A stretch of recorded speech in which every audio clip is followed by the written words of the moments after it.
Hi hello ಎಲ್ರಿಗೂ ನಮಸ್ಕಾರ. Welcome to my YouTube channel twins mom creation world. ಈ ದಿನದ ರೆಸಿಪಿ ಪೈನಾಪಲಲ್ಲಿ ಏನಾದರೂ ಒಂದು ಕೂಟ್ ಮಾಡೋಣ ಅಥವಾ ಗೊಜ್ಜು ಮಾಡೋಣ ಅಥವಾ ಕರಿ ಮಾಡೋಣ ಅಂತ ಡಿಸೈಡ್ ಮಾಡಿ ಮಾಡ್ತಾಯಿದ್ದೀನಿ. ತುಂಬ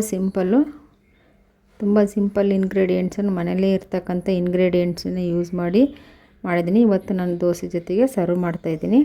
ಇದಕ್ಕೆ ಏನೆಲ್ಲ ಇಂಗ್ರೀಡಿಯೆಂಟ್ಸ್ ಬೇಕು ಅಂತ ನೋಡೋಣ ಬನ್ನಿ. ತುಂಬ ಮನೇಲಿರ್ತಕ್ಕಂಥ ಇಂಗ್ರೀಡಿಯೆಂಟ್ಸ್ನೇ ಯೂಸ್ ಮಾಡಿ ಮಾಡ್ತಕ್ಕಂಥದ್ದು ಕರಿ ಇದು. ನಿಮಗೆ ಖಾರಕ್ಕೆ ಎಷ್ಟು ಬೇಕಷ್ಟು ಒಣಮೆಣಸಿನ್ಕಾಯಿ, ಅರಿಶಿಣ, 1-2 ಸ್ಪೂನು ಜೀರಿಗೆ, 2 ಸ್ಪೂನು ಧನಿಯಾ, 2 ಸ್ಪೂನು ಕಡಲೆಬೇಳೆ, 2 ಸ್ಪೂನು ಉದ್ದಿನಬೇಳೆ, ಸ್ವಲ್ಪ ಎಣ್ಣೆ, ಇಂಗು, 1-2 ಇಂಚು ಚಕ್ಕೆ, 5-6 ಲವಂಗ. ಇಷ್ಟು ಮಸಾಲೆನ ಗ್ರೈಂಡ್ ಮಾಡಲಿಕ್ಕೆ ಬೇಕು. ಇದಕ್ಕೆ ಹಣ್ಣಲ್ಲೇ ಮಾಡಿರೋದ್ರಿಂದ ನಾನು ಪೈನಾಪಲ್ ಯೂಸ್ ಮಾಡ್ತಾಯಿದ್ದೀನಿ. ಪೈನಾಪಲ್ನ ಸಿಪ್ಪೆ ಎಲ್ಲ ತೆಗೆದು ಸಣ್ಣದಾಗಿ ಕಟ್ ಮಾಡಿ ಇಟ್ಕೊಂಡಿದ್ದೀನಿ. ಕರಿಬೇವಿನ ಸೊಪ್ಪು ಬೇಕು. ಟ್ಯಾಂಗಿನೆಸ್ ಹೋಗಲಿಕ್ಕೆ ಬೆಲ್ಲ, ಸಾಸಿವೆ, ತೆಂಗಿನಕಾಯಿ ತುರಿ ಅಥವಾ ಅದು ಕೊಬ್ಬರಿ ತುರಿ ಇದ್ದರೆ ಹಾಕ್ಕೋಬೋದು. ಈಗ ನಾವು ಎಲ್ಲ ಇಂಗ್ರೀಡಿಯೆಂಟ್ಸ್ಗಳನ್ನ ಸಪ್ರೇಟಾಗಿ ಬೇಕಿದ್ದರೆ ಹುರ್ಕೋಬೋದು, ಇಲ್ಲ ಜೊತೆಗೆ ಹಾಕಿದ್ರೂ ನಡೆಯುತ್ತೆ. ಅಂದರೆ ನೀಟಾಗಿ ಫ್ರೈ ಮಾಡ್ಕೋಬೇಕಷ್ಟೇ, ರಾ ಸ್ಮೆಲ್ಲೆಲ್ಲ ಹೋಗೋವರೆಗೂ. 2 ಸ್ಪೂನು ಕಡಲೆಬೇಳೆ, 2 ಸ್ಪೂನು ಉದ್ದಿನಬೇಳೆ. ನಾವು ಕಡಲೆಬೇಳೆನ ಸ್ವಲ್ಪ ಫಸ್ಟೇ ರೋಸ್ಟ್ ಮಾಡ್ಕೊಂಡಿದ್ದೀನಿ. ಕಡಲೆಬೇಳೆ ಬೇಗ ರೋಸ್ಟ್ ಆಗೋಲ್ಲ ಅಂತ. 2 ಸ್ಪೂನು ಉದ್ದಿನಬೇಳೆ. ಎಲ್ಲದನ್ನು ಸಪ್ರೇಟಾಗೂ ರುಬ್ಕೋಬೋದು. 2 ಸ್ಪೂನು ಧನಿಯಾ, 2 ಸ್ಪೂನು ಜೀರಿಗೆ, ಎಲ್ಲ 2-2 ಸ್ಪೂನ್. ಬೇಕಾದರೆ ಧನಿಯಾ ಕ್ವಾಂಟಿಟಿನ ಸ್ವಲ್ಪ ಜಾಸ್ತಿ ಮಾಡ್ಕೊಂಡು ಉದ್ದಿನಬೇಳೆ ಕ್ವಾಂಟಿಟಿನ ಕಡಿಮೆ ಮಾಡ್ಕೋಬೋದು. ಅದೊಂಥರ ಉದ್ದಿನಬೇಳೆ ಸ್ಮೆಲ್ ಕೊಡುತ್ತೆ ಅನ್ನೋದಾದರೆ. ಚಕ್ಕೆ, ಲವಂಗ ಮತ್ತು ಒಣಮೆಣಸಿನ್ಕಾಯಿ ಎಲ್ಲದನ್ನು ಸ್ವಲ್ಪ ಎಣ್ಣೆ ಹಾಕ್ಕೊಂಡು ಚೆನ್ನಾಗಿ, ಸ್ವಲ್ಪ ಎಣ್ಣೆ ಆದರೆ ಸಾಕು, ಎಲ್ಲ ಚೆನ್ನಾಗಿ ರೋಸ್ಟ್ ಮಾಡ್ಕೊಳ್ಳೋಣ. ಏನು ತರಕಾರಿ ಇಲ್ಲ ಅಂತ ಆದಾಗ ನಾವು ಹಣ್ಣುಗಳಲ್ಲೂ ಕೂಡ ಇದನ್ನು ಮಾಡ್ಬೋದು ಗೊಜ್ಜು. ಹುಳಿ ಮತ್ತು ಖಾರ, ಉಪ್ಪು, ಟ್ಯಾಂಗಿನೆಸ್ಸಲ್ಲಿ ತುಂಬ ಚೆನ್ನಾಗಾಗುತ್ತೆ ಇದು ಪೈನಾಪಲ್ ಮೊದಲೇ ಹುಳಿ ಇರೋದ್ರಿಂದ, ನಾವು ಜೊತೆಗೆ ಬೆಲ್ಲ ಹಾಕಿರೋದ್ರಿಂದ ಹುಳಿ ಸ್ವಲ್ಪ ಕಡಿಮೆ ಆಗುತ್ತೆ. ಬಟ್ ಅದರ ಟೇಸ್ಟು ಭಾಳ ಚೆನ್ನಾಗಿ ಎನ್ಹಾನ್ಸ್ ಆಗುತ್ತೆ. ನಾವು ಅದ್ರ ಜೊತೆಗೆ ಹುಣಸೆ ಹುಳಿನೂ ಕೂಡ ಹಾಕೋದ್ರಿಂದ ಹುಣಸೆ ಹುಳಿದು ಟೇಸ್ಟು ಮತ್ತು ಪೈನಾಪಲ್ ಹುಳಿ ಎರಡೂ ಸೇರಿ ಬೆಲ್ಲದ ಜೊತೆ ಕಾಂಬಿನೇಷನ್ ತುಂಬ ಚೆನ್ನಾಗಾಗುತ್ತೆ. ಇದಕ್ಕೇ ಸ್ವಲ್ಪ ಹಿಂಗು ಹಾಕ್ಬಿಟ್ಟು ಸ್ಟವ್ ಆಫ್ ಮಾಡೋಣ.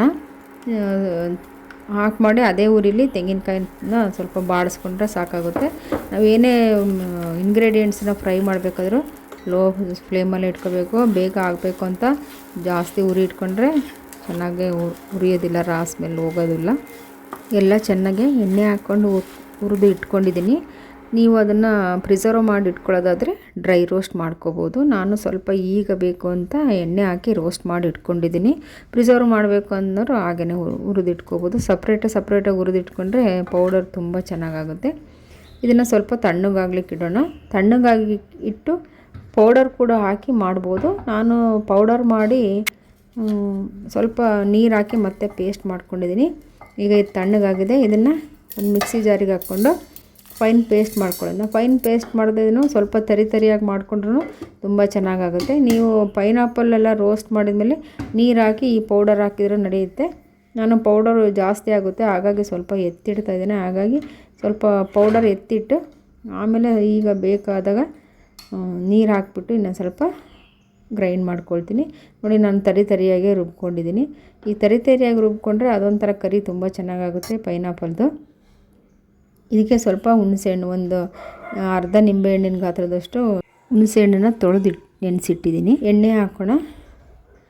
ನೀವು ಯಾವುದು ಕುಕ್ಕಿಂಗ್ ಆಯಿಲ್ ಯೂಸ್ ಮಾಡ್ತೀರೋ ಆ ಕುಕ್ಕಿಂಗ್ ಆಯಿಲು ಲೋ ಫ್ಲೇಮಲ್ಲಿ ಇಟ್ಕೊಳ್ಳಿ. ಕಡಾಯಿ ಸ್ವಲ್ಪ ದಪ್ಪ ತಳದಿರಲಿ. ಅದಕ್ಕೆ ನಾನು ಒಂದು 2-3 ಸ್ಪೂನು ತುಪ್ಪ ಹಾಕ್ತಾಯಿದ್ದೀನಿ. ಸಾಸಿವೆ ಚಟಪಟ ಅಂತ ಸಿಡಿಬೇಕು. ಆಮೇಲೆ ಸ್ವಲ್ಪ ಹಿಂಗೆ ಹಾಕೋಣ. ನಾವು ಈಗ ಕಡಿಮೆ ಹಾಕೋಣ ಹಿಂಗು. ಮಸಾಲೆಗಳೆಲ್ಲ ಉರಿಬೇಕಾದ್ರೆ ಸ್ವಲ್ಪ ನಾವು ಹಿಂಗೆ ಹಾಕಿದ್ವಿ. ಈಗ ಒಗ್ಗರಣೆಗೆ ಸ್ವಲ್ಪ ಹಿಂಗೆ ಹಾಕ್ತಾಯಿದ್ದೀನಿ. ಈಗ ಮತ್ತೆ ಯಾಕೆ ಒಗ್ಗರಣೆಗೆ ಹಿಂಗೆ ಹಾಕ್ತಾಯಿದ್ದೀನಿ ಅಂದರೆ, ಇದಕ್ಕೆ ಶುಂಠಿ ಬೆಳ್ಳುಳ್ಳಿ ಯಾವುದೂ ಯೂಸ್ ಮಾಡಲ್ಲ.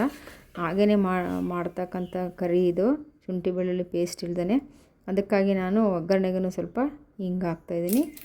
ಈಗ ಇದು ಚಟಪಟ ಅಂತ ಸಿಡಿದಾದ್ಮೇಲೆ ಕರಿಬೇವಿನ ಸೊಪ್ಪು ಹಾಕೋಣ. ಕರಿಬೇವಿನ ಸೊಪ್ಪು ಸ್ವಲ್ಪ ಟೇರ್ ಮಾಡಿ ಹಾಕಿ ಆವಾಗ ಸ್ಮೆಲ್ಲು ತುಂಬ ಚೆನ್ನಾಗಿ ಎನ್ಹಾನ್ಸ್ ಆಗುತ್ತೆ.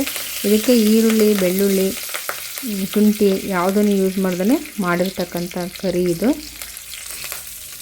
ಇದು ಸ್ವಲ್ಪ ಬಾಡಿದ್ಮೇಲೆ ಅಥವಾ ಹಾಗೆಯೇ ಈಗ ನಾವೇನು ಕಟ್ ಮಾಡಿ ಇಟ್ಕೊಂಡಿರ್ತೀವಲ್ಲ ಪೈನಾಪಲ್ಲು, ಅದನ್ನು ನೀವು ದೊಡ್ಡದಾಗಿ ಬೇಕಾದರೆ ಕಟ್ ಮಾಡಿ ಇಟ್ಕೋಬೋದು. ನಾನು ಚಿಕ್ಕದಾಗಿ ಕಟ್ ಮಾಡ್ಕೊಂಡಿದ್ದೀನಿ. ನಿಮಗೆ ಯಾವ ಥರ ಅನುಕೂಲ ಆಗುತ್ತೋ ಆ ಥರ ಕಟ್ ಮಾಡ್ಕೊಳ್ಳಿ. ಸಿಪ್ಪೆ ಎಲ್ಲ ತೆಗೆದು ನೀಟಾಗಿ ಕಟ್ ಮಾಡ್ಕೊಳ್ಳಿ. ಈಗ ಅದರಲ್ಲಿ ವಾಟರ್ ಕಂಟೆಂಟ್ ಇರುತ್ತೆ, ವಾಟರ್ ಕಂಟೆಂಟ್ ಇರೋ ಹಣ್ಣು ಇದು. ಹಾಗಾಗಿ ಇದು ನೀರೆಲ್ಲ ಡ್ರೈ ಆಗಬೇಕು, ಆ ಥರ ಇದನ್ನು ರೋಸ್ಟ್ ಮಾಡಿ ನೋಡಿ. ಈಗ ರೋಸ್ಟ್ ಆಗಿದೆ.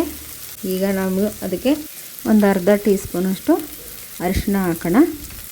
ಈಗ ಈ ಪೈನಾಪಲ್ ಕರಿಗೆ ತುಂಬ ಇಂಪಾರ್ಟೆಂಟ್ ಇಂಗ್ರೀಡಿಯೆಂಟ್ ಹಾಕೋಣ, ಅದೇ ಬೆಲ್ಲ. ನಾವು ಸಕ್ಕರೆ ಹಾಕಿದರೆ ಚೆನ್ನಾಗಾಗಲ್ಲ ಇದು, ಹಾಗಾಗಿ ಬೆಲ್ಲನೇ ಹಾಕಬೇಕು. ಮಕ್ಕಳಿಗೆಲ್ಲ ಇಷ್ಟ ಹಾಕೋದಾದರೆ ಸ್ವಲ್ಪ ಬೆಲ್ಲ ಜಾಸ್ತಿ ಹಾಕಿ, ಇಲ್ಲ ನಮಗೆ ಆದರೆ 1 ಟೀ ಸ್ಪೂನಷ್ಟು ಅಥವಾ 2 ಟೀ ಸ್ಪೂನು ಬೆಲ್ಲ ಹಾಕಿದರೆ ಸರಿಯಾಗುತ್ತೆ. ಆ ಬೆಲ್ಲ ಎಲ್ಲ ಅದರೊಳಗಡೆ ಕರಗಬೇಕು. ಕರಗೋ ತನಕ ನಾವು ಚೆನ್ನಾಗಿ ರೋಸ್ಟ್ ಮಾಡಬೇಕು. ಈಗ ಬೆಲ್ಲ ಎಲ್ಲ ಚೆನ್ನಾಗಿ ಕರಗಿದೆ. ಅದು ಬೆಲ್ಲ ಪೈನಾಪಲ್ ಎಲ್ಲ ಹಿಡ್ಕೋಬೇಕು. ನಾವು ಈಗ ರುಬ್ಬಿರ್ತಕ್ಕಂಥ ಮಸಾಲೆನ ಹಾಕೋಣ. ನೀವು ಮಸಾಲೆ ಪೌಡ್ರನ್ನ ಮಾಡಿಟ್ಕೊಳ್ಳೋದಾದರೆ ನೀವು ಎಷ್ಟು ಬೇಕಾಷ್ಟು ಕನ್ಸಿಸ್ಟೆನ್ಸಿಗೆ ನೀರು ಹಾಕ್ಬಿಟ್ಟು ಪೌಡರ್ನ ಹಾಕ್ಬೋದು. ನಾನು ಗ್ರೈಂಡ್ ಮಾಡಿದ್ದೀನಿ. ಗ್ರೈಂಡ್ ಮಾಡಿ ಅದರ ನೀರೆಲ್ಲ ಹಾಕಿ ನಿಮಗೆ ಕನ್ಸಿಸ್ಟೆನ್ಸಿ ಎಷ್ಟಕ್ಕೆ ಬೇಕೋ ಅಷ್ಟಕ್ಕೆ ನೀವು ಮಾಡ್ಕೋಬೋದು. ಚಪಾತಿ, ಪೂರಿ, ರೊಟ್ಟಿ, ದೋಸೆಗೆಲ್ಲ ಆದರೆ ಸ್ವಲ್ಪ ಗಟ್ಟಿಯಾಗಿ ಮಾಡ್ಕೊಳ್ಳಿ, ಕರಿ ಥರ ಬೇಡ. ನಾವು ಅನ್ನಕ್ಕೆ ಅಂದ್ರೂ ಸ್ವಲ್ಪ ಕನ್ಸಿಸ್ಟೆನ್ಸಿನ ನೀವು ಸಾಂಬಾರು ಥರ ಮಾಡ್ಕೋಬೋದು. ಇದು ಅನ್ನ ಸಾಂಬಾರಿಗೂ ಕೂಡ ತುಂಬ ಚೆನ್ನಾಗಾಗುತ್ತೆ ಅನ್ನಕ್ಕೆ. ನಾನು ದೋಸೆಗೆ ಮಾಡಿರೋದ್ರಿಂದ ಸ್ವಲ್ಪ ಕರಿ ಥರ ಮಾಡ್ತಾಯಿದ್ದೀನಿ, ನೀರು ಜಾಸ್ತಿ ಹಾಕ್ತಾಯಿಲ್ಲ. ಕನ್ಸಿಸ್ಟೆನ್ಸಿನ ನಿಮಗೆ ಎಷ್ಟಕ್ಕೆ ಬೇಕೋ ಅಷ್ಟಕ್ಕೆ ಅಡ್ಜಸ್ಟ್ ಮಾಡಿಕೊಂಡು ನೀವು ಮಾಡ್ಕೋಬೋದು. ಈಗ ಸ್ವಲ್ಪ ನೀರು ಹಾಕಿದ್ದೀನಿ. ಮಿಕ್ಸಿ ತೊಳೆದು ನೀರು ಹಾಕಿದರೆ ಅಷ್ಟೇ ಸಾಕಾಗುತ್ತೆ. ಉದ್ದಿನಬೇಳೆ ಮತ್ತು ಕಡಲೆಬೇಳೆ ಕನ್ಸಿಸ್ಟೆನ್ಸಿ ತುಂಬ ತಿಕ್ಕಿರುತ್ತೆ. ಈಗ ನೋಡಬೇಕಾದ್ರೆ ಅದು ಸ್ವಲ್ಪ ತೆಳ್ಳಗೆ ಅನಿಸುತ್ತೆ, ತಿನ್ನಾಗುತ್ತೆ. ಬಟ್ ಅದು ಸ್ವಲ್ಪ ಕೂಲ್ ಆದಮೇಲೆ ಸ್ವಲ್ಪ ತಿಕ್ನೆಸ್ ಕೊಡುತ್ತೆ ಕಡಲೆಬೇಳೆ ಮತ್ತು ಉದ್ದಿನಬೇಳೆ. ಹಾಗಾಗಿ ಸ್ವಲ್ಪ ತಿನ್ನಾಗೆ ಮಾಡ್ಕೊಳ್ಳಿ. ತಣ್ಣಗಾಗದಾಗ ಅದು ತಿಕ್ಕಾಗುತ್ತೆ. ನಿಮ್ಮ ಕನ್ಸಿಸ್ಟೆನ್ಸಿಗೆ ಎಷ್ಟು ಬೇಕೋ ಅಷ್ಟು ನೀರು ಹಾಕಿ ಅಡ್ಜಸ್ಟ್ ಮಾಡ್ಕೊಳ್ಳಿ. ನಾವು ಎಲ್ಲ ಇಂಗ್ರೀಡಿಯೆಂಟ್ಸನ್ನು ಫ್ರೈ ಮಾಡಿರೋದ್ರಿಂದ ತುಂಬ ಕುದಿಸೋ ಅವಶ್ಯಕತೆ ಇಲ್ಲ. ಒಂದು ಕುದಿ ಕುದ್ರೆ ಸಾಕಾಗುತ್ತೆ. ಪೈನಾಪಲ್ ನಾವು ಎಣ್ಣೆಲೇ ಬಾಡಿಸಿರೋದ್ರಿಂದ ಅದು ಚೆನ್ನಾಗಿ ಬೆಂದ್ಕೊಂಡಿರುತ್ತೆ. ತುಂಬ ಏನು ಬೇಯಿಸೋ ಅವಶ್ಯಕತೆಯೂ ಇರೋದಿಲ್ಲ. ಇದೇ ಇಂಗ್ರೀಡಿಯೆಂಟ್ಸನ್ನು ಯೂಸ್ ಮಾಡಿಕೊಂಡು ನಾವು ಬದನೆಕಾಯಲ್ಲಿ ಮಾಡ್ಬೋದು, ಒಣ ದ್ರಾಕ್ಷಿಯಲ್ಲೂ ಮಾಡ್ಬೋದು. ನಾನು ಈಗ 2 ಟೀ ಸ್ಪೂನು ಟ್ಯಾಮರಿಂಡ್ ಎಕ್ಸ್ಟ್ರಾಕ್ಟ್ ಅಂದರೆ ಹುಣಸೆ ಹುಳಿ ಹಾಕ್ತಾಯಿದ್ದೀನಿ. ಇದಕ್ಕೆ ಟೊಮೊಟೊನೂ ಕೂಡ ಹಾಕಲ್ಲ. ರುಚಿಗೆ ತಕ್ಕಷ್ಟು ಉಪ್ಪು ಹಾಕಿ ನೀವು ಕನ್ಸಿಸ್ಟೆನ್ಸಿನ ಅಡ್ಜಸ್ಟ್ ಮಾಡಿಕೊಂಡ್ರೆ ಪೈನಾಪಲ್ ಕರಿ ರೆಡಿ ಆಯಿತು. ನಾನು ಇದನ್ನು ದೋಸೆ, ಚಪಾತಿ, ರೊಟ್ಟಿ ಕೂಡ ಯೂಸ್ ಮಾಡ್ಬೋದು. ದೋಸೆ, ಪೂರಿ, ಚಪಾತಿಗೆ ತುಂಬ ಚೆನ್ನಾಗಾಗುತ್ತೆ. ಬೇಕಿದ್ದರೂ ಮನೇಲಿದ್ದರೆ ಕಸೂರಿ ಮೇಥಿ ಅಥವಾ ಕೊತ್ತಂಬರಿ ಸೊಪ್ಪನ್ನು ಕಟ್ ಮಾಡಿ ಹಾಕ್ಬೋದು. ನಾನಿವತ್ತು ನುಗ್ಗೆ ಸೊಪ್ಪು ಹಾಕ್ತಾಯಿದ್ದೀನಿ. ನುಗ್ಗೆ ಸೊಪ್ಪನ್ನು ನೆರಳಲ್ಲೇ ಒಣಗಿಸಿಟ್ಕೊಂಡಿರೋದು. ನುಗ್ಗೆ ಸೊಪ್ಪು ಯಾವುದಾದ್ರೂ ರೀತಿಯಲ್ಲಿ ನಮ್ಮ ದೇಹಕ್ಕೆ ಸೇರಬೇಕು ಅಂತ ನಾನು ಕರಿಗಳಿಗೆಲ್ಲ ಕಸೂರಿ ಮೇಥಿಗಿನ ಡ್ರೈ ನುಗ್ಗೆ ಸೊಪ್ಪನ್ನೇ ಬಳಸ್ತಾಯಿದ್ದೀನಿ. ಈಗ ಪೈನಾಪಲ್ ಗೊಜ್ಜು ರೆಡಿ ಆಯಿತು. ಟ್ಯಾಂಗಿ ಮತ್ತು ಸ್ವೀಟಿಯಾಗಿರತಕ್ಕಂಥ ಪೈನಾಪಲ್ ಗೊಜ್ಜು ರೆಡಿ ಆಯಿತು. ನೀವು ಒಂದ್ಸಲ ಮನೇಲಿ ಮಾಡ್ಕೊಳ್ಳಿ. ನಿಮ್ಮ ಅನಿಸಿಕೆ, ಅಭಿಪ್ರಾಯಗಳನ್ನು ಕಮೆಂಟ್ ಮೂಲಕ ತಿಳಿಸಿ. ಯಾರೆಲ್ಲ ನನ್ನ ಚಾನಲ್ ನೋಡ್ತಾ ಇದ್ದೀರಾ ಪ್ಲೀಸ್ ಸಬ್ಸ್ಕ್ರೈಬ್ ಮಾಡ್ಕೊಂಡು ನೋಡಿ. ಈಗ ಬಿಸಿ ಬಿಸಿಯಾದ ಉಪ್ಪು ಮತ್ತು ಖಾರ ಹುಳಿಗಳ ಮಿಶ್ರಣ ಆದ ಹಣ್ಣಿನ ಕರಿ ರೆಡಿ ಆಯಿತು. ಈಗ ಮೇಲ್ಗಡೆ ಸ್ವಲ್ಪ ಗಾರ್ನಿಷಿಂಗ್ಗೆ ನಾವು ಮೊರಿಂಗಾ ಲೀವ್ಸ್ ಅಂದರೆ ನುಗ್ಗೆ ಸೊಪ್ಪು ಹಾಕ್ತಾಯಿದ್ದೀನಿ. ನೀವು ಬೇಕಾದರೆ ಕಸೂರಿ ಮೇಥಿ ಮತ್ತು ಕೊತ್ತಂಬರಿ ಸೊಪ್ಪನ್ನು ಸಣ್ಣದಾಗಿ ಕಟ್ ಮಾಡಿ ಹಾಕ್ಬೋದು. ನೋಡಿ ಎಷ್ಟು ಚೆನ್ನಾಗಾಗಿದೆ ಕರಿ ಅಂತ. ಇಷ್ಟೇ ಕನ್ಸಿಸ್ಟೆನ್ಸಿ ಸಾಕು. ಅದು ಸ್ವಲ್ಪ ತಣ್ಣಗಾದ್ಮೇಲೆ ಗಟ್ಟಿಯಾಗುತ್ತೆ. ನೀವು ಅನ್ನಕ್ಕೆ ಬೇಕಿದ್ರೆ ಸ್ವಲ್ಪ ಕನ್ಸಿಸ್ಟೆನ್ಸಿನ ಅಡ್ಜಸ್ಟ್ ಮಾಡ್ಕೊಳ್ಳಿ. ಹಣ್ಣಲ್ಲಿನೂ ಕೂಡ ಚಪಾತಿಗೆ ಕರಿ ಮಾಡ್ಬೋದು, ತುಂಬ ಚೆನ್ನಾಗಿರುತ್ತೆ. ಪೈನಾಪಲ್ ತಿಂದೇ ಇರೋರಿಗೆ ಈ ರೀತಿ ಮಾಡಿಕೊಟ್ರೆ ಅದು ಪೈನಾಪಲ್ ಅಂತಲೇ ಗೊತ್ತಾಗಲ್ಲ, ಯಾವುದೋ ತರಕಾರಿ ಅಂದ್ಕೊಳ್ತಾರೆ. ಈಗ ನಾನು ದೋಸೆ ಜೊತೆಗೆ ಸರ್ವ್ ಮಾಡ್ತಾಯಿದ್ದೀನಿ. ದೋಸೆಗೆ ಒಳ್ಳೆ ಕಾಂಬಿನೇಷನ್ ಇದು. ದೋಸೆಗೆ ಯಾವಾಗೂ ಆಲೂಗಡ್ಡೆ ಪಲ್ಯ ಅದು ಇದು ಮಾಡೋದಕ್ಕಿಂತ ಹಣ್ಣುಗಳದಲ್ಲೂ ಕೂಡ ಕರಿ ಮಾಡಿ ತಿನ್ಬೋದು, ತುಂಬ ಚೆನ್ನಾಗಾಗುತ್ತೆ. ಯಾರೆಲ್ಲ ನನ್ನ ಚಾನಲ್ ನೋಡ್ತಾ ಇದ್ದೀರಾ ಪ್ಲೀಸ್ ಸಬ್ಸ್ಕ್ರೈಬ್ ಮಾಡ್ಕೊಂಡು ನೋಡಿ. Thanks for watching.